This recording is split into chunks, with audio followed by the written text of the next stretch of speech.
Naranasan mo na ba na makipagsapalaran, na kapag natalo sa contest tuloy sa lakaran? Nagdadasal na sana pangalan ninyo ay banggitin, ang inaasam-asam na kampyonato'y angkinin. Naranasan mo na bang galit sa iyong mga hurado, pagtapak mo ng stage score mong patas ay burado? Naranasan mo na bang di mo tanggap na talo ka, di pa nagsisimula ang contest may nanalo na? Di mo alam sa susunod kung sasali ka uli, tanging dalay papunta walang pamasahe pa uwi. Di ka makasama kasi di ka binigyan ni Ermat, di ka pinayagang lumahok kasi galit si Erpat. Wala kang ibang karamay kundi ang gawang tula, feeling mo pangarap mo'y mawawalang parang bula. Kinabukas ay di tanaw at malabo na parang usok, lahat yan ay kasali sa tinatawag kong pagsubok. Ito ang buhay na di napipinta ng paglalarawan, ng buhay na kung saan ito ang aming kayamanan. Tinuring na propesyon sa loob ng aming kultura, na hindi mahalaga ang kayamanan at postura. Ito ang buhay na di napipinta ng paglalarawan, ng buhay na kung saan ito ang aming kayamanan. Tinuring na propesyon sa loob ng aming kultura, na hindi mahalaga ang kayamanan at postura. Minsan kami hinahamak at inaalipusta, wala daw pera na hawak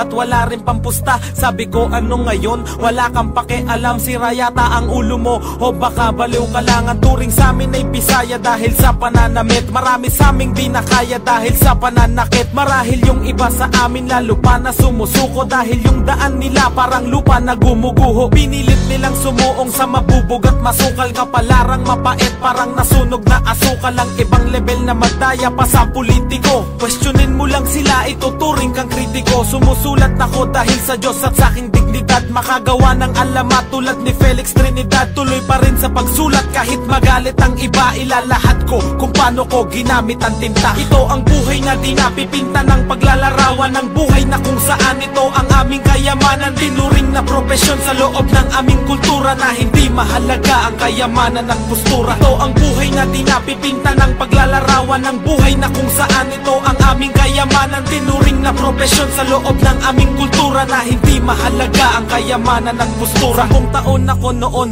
nung pumasok ang milenyo, paraan ng pamumuhay ko na bago ang disenyo. Narinig si Andrew E. Salbakuta at Cruzada, gumawa ng ingay at ugong parang si Jun Lozada. Rap Olympic, ako'y naintriga sa close fight, sa digmaan ng utak ni Triga at Boss Mike. Nagsimulang tumula at ikinapit sa papel, na inspira nung narinig ang bakit ni Aristotle. Iba't iba ang nakasalamuha, merong puro angas, may halimaw sa tugma tulad ni Marlon Pero Ramas. Sa kabila ng pagsisikap at sa mura kong edad, pinalad na maging isa sa mga ulo ng rebab. Marahil ay dinanas mo ang naranasan ko noon, wag kang panghihinaan dahil nandyan ang Panginoon. Kung nakakaranas ka ng mga sakit at lumbay, bawat paghihirap ay may kalakip na tagumpay. Ito ang buhay na di napipinta ng paglalarawan, ng buhay na kung saan ito ang aming kayamanan. Tinuring na propesyon sa loob ng aming kultura, na hindi mahalaga ang kayamanan at postura. Ito ang buhay na di napipinta ng paglalarawan, ng buhay na kung saan ito ang aming kayamanan. Tinuring na propesyon sa loob ng aming kultura, na hindi mahalaga ang kayamanan at postura. Ito ang buhay na di napipinta ng paglalarawan, ng buhay na kung saan ito ang